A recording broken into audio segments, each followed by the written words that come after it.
আসসালামু আলাইকুম। লেইস প্রজেক্টের আওতাধীন বিষয়ভিত্তিক ট্রেনিং কিভাবে পাবেন, কারা পাবেন এবং কোন প্রক্রিয়াতে আপনারা আপনাদের নামটা অন্তর্ভুক্ত করতে পারবেন, এই সম্পর্কে বিস্তারিত আপনাদেরকে এখন জানাবো। তো সম্পূর্ণ ভিডিওটি ধৈর্য সহকারে দেখবেন, তাহলে আপনারা এই বিষয়ভিত্তিক ট্রেনিং সম্পর্কে বিস্তারিত জানতে পারবেন। লেইস প্রজেক্টের আওতাধীন মাধ্যমিক পর্যায়ে শিক্ষকদের প্রফেশনাল ডেভেলপমেন্ট ট্রেনিং এর আয়োজন করা হয়েছে। এই ট্রেনিংয়ের আওতায় মাধ্যমিক পর্যায়ে শিক্ষকদের জন্য প্রায় 53,760 জন শিক্ষকের জন্য, যাদের বয়স 40 বছরের উপরে এবং যারা বাংলা, ইংরেজি, গণিত ও বিজ্ঞান বিষয়ের শিক্ষক, তাদের জন্যই এই প্রফেশনাল ডেভেলপমেন্ট ট্রেনিংয়ের আয়োজন করা হয়েছে। তো এই ট্রেনিংয়ের শর্তসমূহ, বিশেষ বিশেষ শর্তসমূহ এখন আপনাদেরকে জানানো হচ্ছে। প্রথম শর্ত হচ্ছে প্রশিক্ষণার্থী বাছাইয়ের ক্ষেত্রে ইংরেজি, গণিত এবং বিজ্ঞান বিষয়ের শিক্ষক হতে হবে।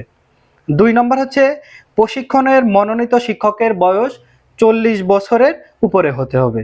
প্রতিটি উপজেলা বা থানা হতে বয়সের ক্রমানুসারে অধিকতর জ্যেষ্ঠ শিক্ষককে অগ্রাধিকার দেওয়া হবে।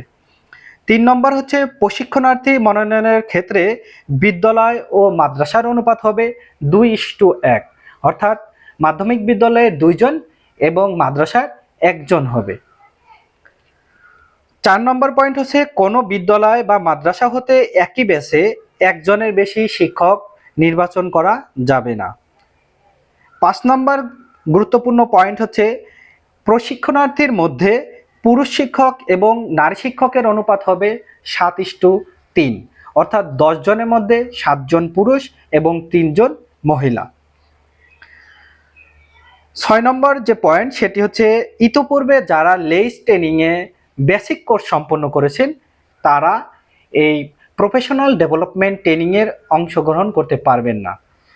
সবথেকে গুরুত্বপূর্ণ বিষয় যে পয়েন্টটি, সেটি হচ্ছে যদি কোনো প্রশিক্ষণার্থীর প্রকৃত বয়স লুকায়, আবার কোন স্তরের, অর্থাৎ মাধ্যমিক পর্যায়ের শিক্ষক না হয়ে যদি তিনি উচ্চ মাধ্যমিকের হয়ে মাধ্যমিক পর্যায়ের সাথে ট্রেনিং গ্রহণ করে এবং তিনি যদি ওই প্রতিষ্ঠানটি যদি নন এমপিওভুক্ত হয় বা ওই টিচার যদি এমপিওভুক্ত না হয়ে থাকে এবং ইতোপূর্বে যদি বেসিক ট্রেনিংয়ে অংশগ্রহণ করে থাকে, এমন প্রশিক্ষণার্থী যদি এই ট্রেনিংয়ের অংশগ্রহণ করে, তাহলে এই ট্রেনিংয়ে যে পরিমাণ অর্থ ব্যয় হবে তা কিন্তু আবার ফেরত দিতে হবে।